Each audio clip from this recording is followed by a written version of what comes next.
Good morning, everyone. If I could get you all to take a seat, we'd like to get our program started. Well, wow, you got quiet fast. What a good crowd you are. For you, those of you in the back of the room, go ahead and grab your cup of coffee and then come and join us, but I would like to get things started. First of all, good morning to everyone. I'm Tammy Carnreich. I'm the Chief Operating Officer of the Detroit Regional Chamber. I'm also a very proud member of the Detroit Golf Club, so I'm really happy to welcome you here at my club, too. It's one of Detroit's greatest hidden assets, I believe. And there's a lot of people here I'm going to thank in a couple minutes, but I really want to welcome you all to a discussion about competing for talent. It's something that's very, very important, not only to middle market firms, but to our region overall as we think about our economy going forward. I have just a few people I want to thank. First of all, I have to thank our partners, Chris Letts of ACG, which is the Association for Corporate Growth. Chris, I saw you, but he's in the back of the room. Thank you, Chris. And then RJ King of DBusiness. I don't know if RJ's here yet, but thank you very much, RJ. But especially to our sponsors who really do make these programs possible to put on. And so Kelly Services, George Corona and his team, thank you very, very much for your sponsorship.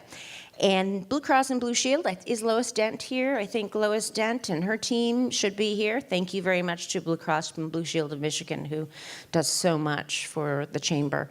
The Chamber is really trying to more fully understand all the needs of middle market firms.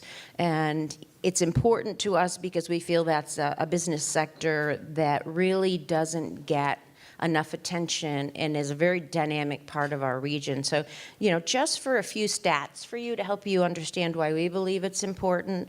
In the Detroit MSA, we're the 8th largest metro in the United States for middle market firms, in operation with over 3,000 middle market firms. We're 3rd in the nation for the average number of employees per firms, which is over 400, and we're 9th in the nation for revenue generated, which we know can even be further increased if we give that support to them. So with rankings like that, it's easy to see the importance and the impact of middle market firms on our regional economy right here in Southeast Michigan. And when they thrive and grow, our economy's going to grow and be more robust. But in order for them to do that, they need highly skilled, talented workers, and they need to be able to compete for those workers. So let's face it, it's all about competition today. So we have to attract, we have to retain, but we have to think very, very differently about that. So that's what today is really all about. So I'm going to first introduce you to our keynote speaker, who's going to kick things off, and then once he's done, he'll join a panel of some experts and resources in this area, and I'll come back up and introduce them later. But to kick off for this morning's keynote remarks, let me introduce to you President and Chief Executive Officer of Kelly Services, George Corona. George has had a long career at Kelly Services, and he actually helped launch Kelly Educational Staffing, which I'm sure he's going to tell you a little bit more about. He previously oversaw the transformation of Kelly's operating models to align more with market demands, sharpen the company's focus on areas that can best deliver profitable growth, and pressed for increased efficiencies in delivering services to clients of all sizes. So he's also a pretty sharp business CEO. And I think what's really great about having George with us today is he can bring to us a national perspective. Kelly is a national, are they international too, George? And international. So clearly he can bring to us some very, very different perspectives. So with that, please join me in welcoming George Corona.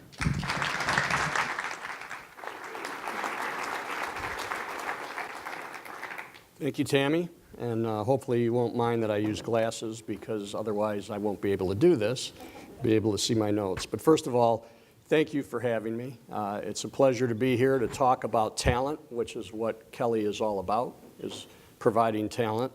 And I think that one of the things when they asked me to speak here, I thought about was, gee, you're going to ask me to come in here and speak to a group of people who have an immediate problem.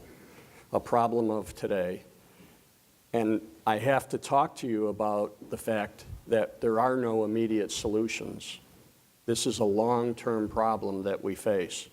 And we have to do, while we try to solve our short-term issues, we all have a responsibility to be working together towards solving longer-term problems that we have. So I hope, when we get through today that you will get two things out of it. First of all, we have some very talented people that are going to be on the panel with me who are actually working on solutions for today. Very creative solutions that are making a difference, and you'll be able to get a lot of information from them.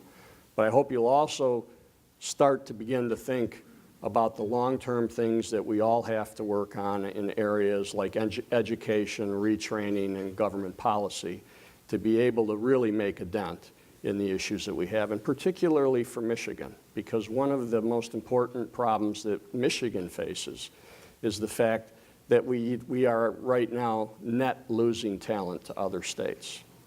The children that go to our universities more often than not leave the state and go other places, and we have to change that dynamic and get them to begin to come back. So before I get into that, I want to give you a little bit of some trends that are, make sure I go the right way, some trends that are going on in the marketplace. Well, we all know the unemployment rate's at 3.7%, and that is historically low by any standards.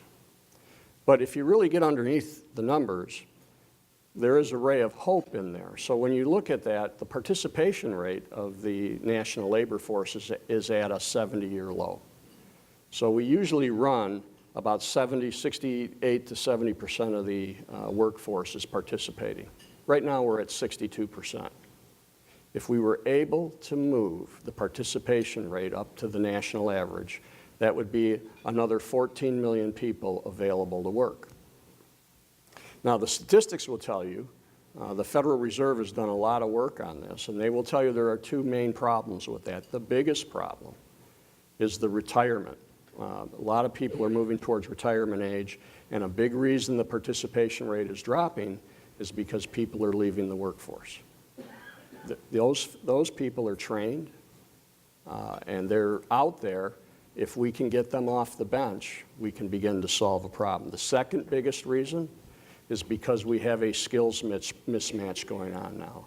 As our economy is changing, as technology is having an impact, we're starting to leave generations of people behind who don't have the skills today to meet the new jobs. And that is one of the areas when I talk to you about the fact that we have to look for long-term solutions. It's incumbent upon everybody in this room and everybody in this state to try to make a difference in that regard. How are we going to take this generation of people who we're leaving behind and retrain them? Because ultimately, right now where we sit today, the economy is not running as fast as it could. This economy is growing great, but it could grow much faster, and what's stopping it is there are not enough people. There are hundreds of thousands of open jobs across the country. And when I look at our company ourselves in the United States, we are suffering not from a demand problem. We have more demand than we can meet with people to do the jobs that we do. And remember, we're a talent company. That's how we make our money, by putting people to work. We have more jobs available than we have people to meet it, and that's going on across the country. And that is a drag on our economy. So if we can begin to make a difference over the long run to bringing retirees back into the workforce, to retraining people, what we're doing is we're opening up opportunities for our economy to grow and opportunities for all of our businesses to thrive. So those are some of the trends that are going out there. You might ask, why would I be the one to come talk about to middle market companies? Because by any measure, either within our industry or within the business community, we're usually termed to be a large company based on our size. But if you look at the competitors that we work against, for the clients that we go for, and for the talent that we compete with, we're more like a middle market company. We're about a $5.5 billion company. Our five main competitors are 20 billion plus. So we at Kelly can simply not do the same things that those large competitors can do, but compete for the same talent that they're competing for, or compete for the same customers. And that's the way you have to begin to think about the fact as a middle market company is you can't do the same things that GM and Ford and Chrysler can do. And you won't necessarily compete for exactly the same talent. You got to think about what are the unique advantages that you have. So if you start to think about that, and again, I'm going the wrong way, we start to have you think about building, number one, build a workplace and culture that talent seeks out. Do you know what your value proposition is? And we are starting to move away from something called the employee value proposition to something called talent proposition. Because if you're going to get the work done that you need to get done, you will simply not be able to rely solely upon the employees that work for you. You are going to have to attract talent across a wide spectrum of the different ways that people want to work today. And people are working in a lot of different types of fashions. Used to be, I'm a baby boomer, I'm very loyal, I've been with Kelly for 26 years, and that's the way things are. I wanted to stay there. That's not the way the new workforce is anymore. They're looking for skills. They're no longer as loyal as they used to be. We have about 30% of our economy built upon independent professionals working in that group. So you have to think about how do you get work done and how do you reach a broader audience than just your employees, and what is your talent value proposition? Why do companies or people want to come work for your company? We at Kelly started thinking about that a lot in the last year or so, and we started to think about the fact that we had to have a noble purpose beyond just paying people. Why do they want to be at Kelly? And we settled upon the fact that what we all felt in our hearts as we walked the building is we put people to work in ways that enrich their lives. Every day when people at Kelly are putting people to work, they're making a difference in someone's lives by finding them meaningful work that makes a difference for them. And that begins to connect ourselves and our employee value proposition to something greater than just the business that we have. Now, I'm also the CEO. The business is pretty important and we have to make money. But you have to connect with talent in a different way. So we want to get you starting to think about building a workplace and a culture that's unique to you. What kind of employees, kind of talent are you trying to attract, and why will they come to you versus going to someone else? And remember, you have a uniqueness that large companies don't. As a middle market company, you should be much more nimble. You ought to be able to give employees a much broader experience than they might find in a large company where they would be pigeonholed in a more specialized area. Again, the wrong way. The second thing, you have to think about talent in a different way. Think about how you're going to reach, what are all the different ways that people want to work? And when you start to think about the work that you have to do, you have to make sure that you tie your business strategy and your workforce strategy to your talent strategy. And we like to think about things in terms of a talent supply chain. And what does that mean? When you think about how you're trying to get work done, are you going to buy the talent outside your company? So in other words, you're not going to hire an employee, but you're going to go out and you're going to buy employees? Are you going to build? So you're going to take the employees you already have and retrain them for the new skills that you need. Or are you going to borrow them because it's only just a small project that you're working on? You need to think about what you're going to do and how you're going to deliver it. And we think about it in terms of a talent supply chain, and so should you. Not everything that you do is going to be with a full-time employee. And so if that then leads you from trying to understand your business strategy, you connect it to your talent strategy, and then the last thing you start to begin to do is, and I'll talk about embracing technology, but you think work first and then you think worker. So what work do you need to do, and then how do you get it done? So is it something that's so core that it's to your company and to your business that you want to own that talent, that you need to keep that intellectual capital, then you hire an employee? Is it a short-term project that isn't going to be there in the long term? Well, then you borrow that. But more importantly, with what's going on in the marketplace today, can technology help you to change the dynamic?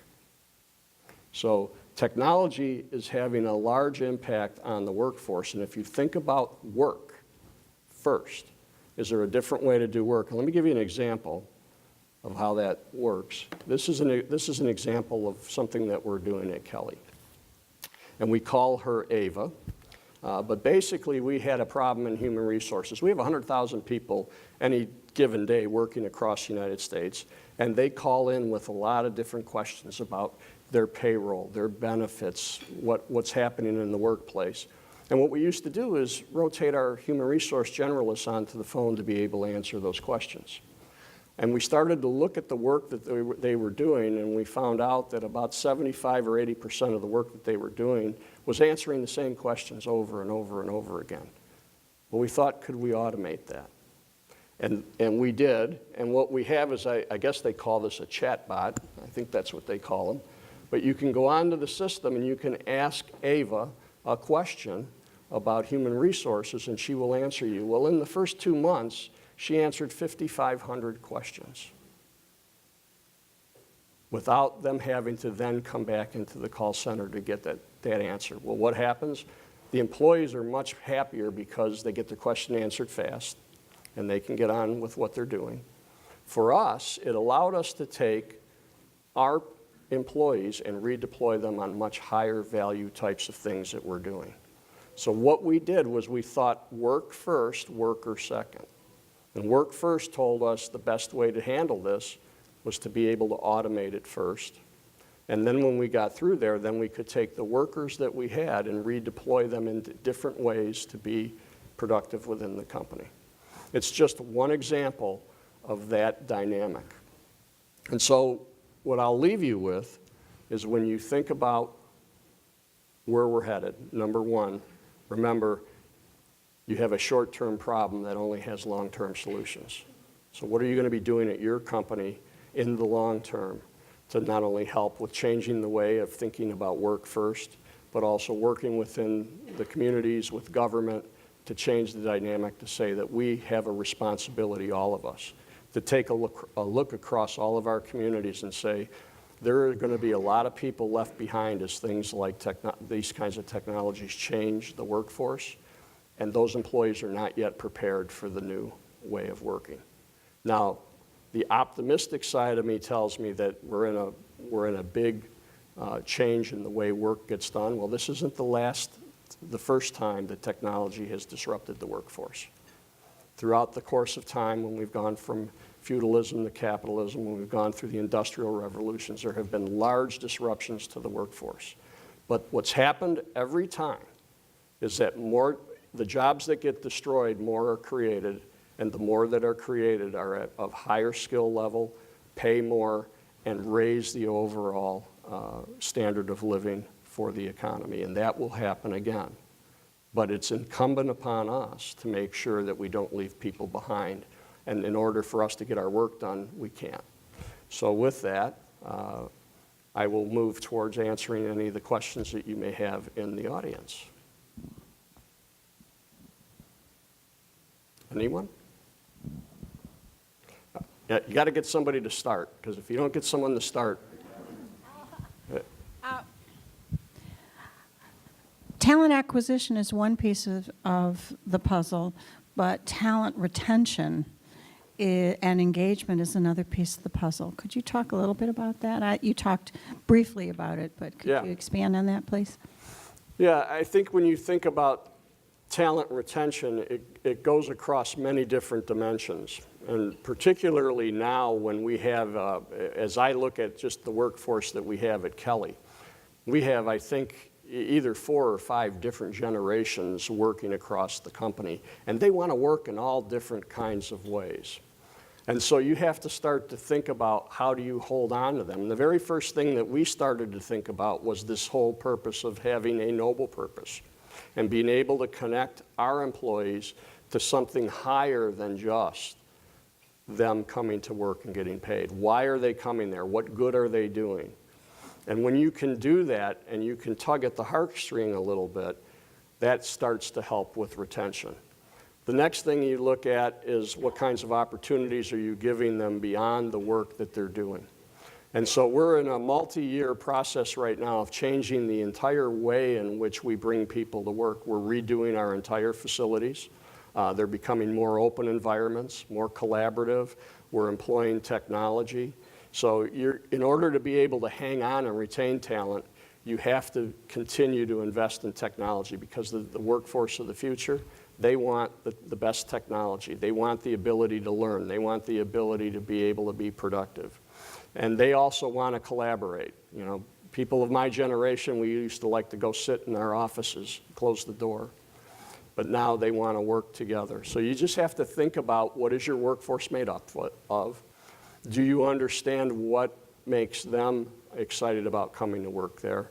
I would encourage all of you to think about what your higher purpose is, and every one of you do. Every company in here, I am sure, has a higher purpose beyond of why people will come there. You know, when I started thinking about it, I learned about that by over the years working with pharmaceutical companies. And if any of you have worked with, or any of you are pharmaceutical companies, if you go in the walls of a pharmaceutical company, the first thing that those employees think about is the good that they're doing to make people healthier, and their noble purpose. And regardless of what's going on and how hard the work is and those kinds of things, they always go through. That's the first thing you hear from them.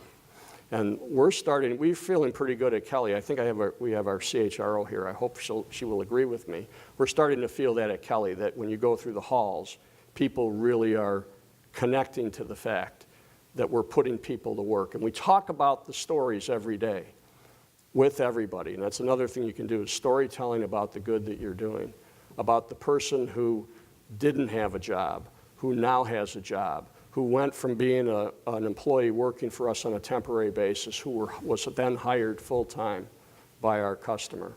And those are the kinds of stories that make people say, yeah, I want to come to work. That makes me feel good. So it's a broad range of things that you have to think about with retention.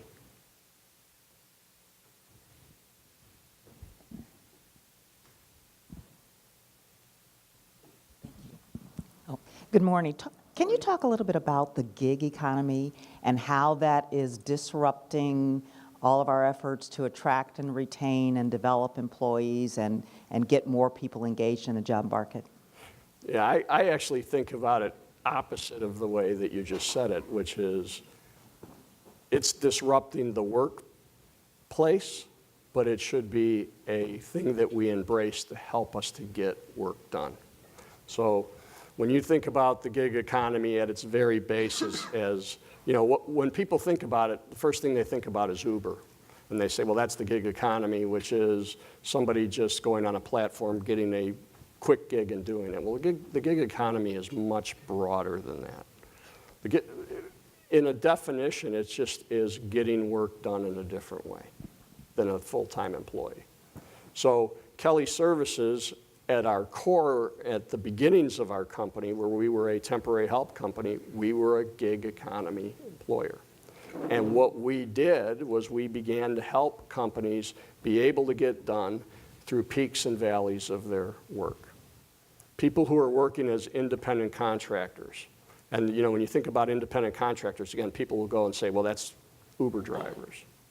70% of independent contractors are professional employees in things like engineering and IT. So it is a high-level employee. How are you going to engage that workforce? How are you going to attract them? So the bigger problems that I see in the gig economy are for companies like Kelly, which is trying to understand how the technology and the connections are going to work to get people from working as a gig to working inside of a company. But for companies like you ought to see it as a net positive. There is so much more available employees beyond your borders right now than you can imagine. And how are you going to connect with them? And how are you going to create an environment of the kinds of things that they work with? Some of these higher level gig workers, they're looking for interesting projects and skills. And if you can find ways to give them that, they will come work for you. The other advantage that you have as a middle market company with gig workers is they're not necessarily attracted to the size or the name. So they're not looking for the very biggest company in the marketplace. That doesn't matter to them. They're looking for flexibility. They're looking for the skill that they can develop. They're looking for the difference they can make.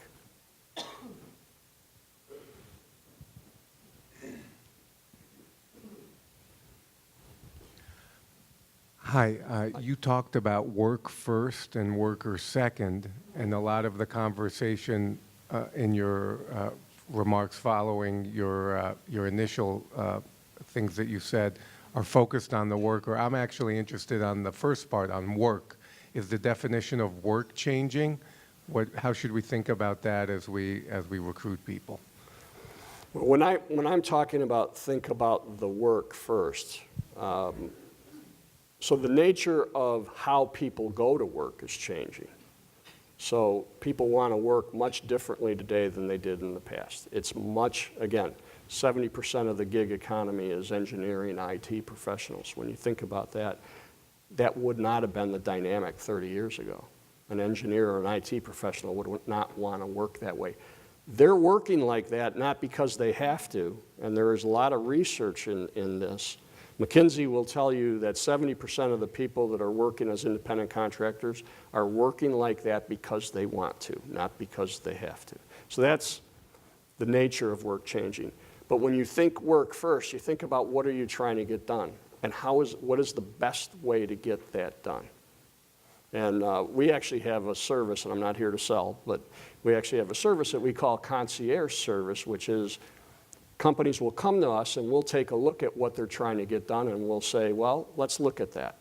Can we break it down like we did with Ava into things that are repeatable and repetitive and they can be automated? Well, then you should automate them, because over time it's going to be more reliable and you're not going to need to go out and recruit, and that works that way. If it doesn't work that way, is it core to your business? In other words, if you're developing a driverless car, well, the engineer that does the driverless technology is core to your business. Well, you're going to want to hire that person. You're going to want to develop them. You're going to want to try to find a way to retain them. Is it a project that you're trying to get something done where you need to develop a piece of software, but once it's done, it's done? Well, then you go out and you try to find a group of workers in what we call a statement of work, and you do work that way. So that's what I mean when I say you think the work first before you think the worker. And the dynamic that we've had for many years is that we own employees. And by the way, none of you own employees, especially not in this environment with 3% unemployment. They have a choice, so you don't own them anymore. But that's our mentality. So I have more work to do. I have a project. I got to hire 2 more people. No, think about what work you're trying to get done and how best to do that work. I think we're out of time. Thank you very much, George. And you can grab yourself a chair right down there at the end. Take my glasses with me. Let me introduce our panel next. So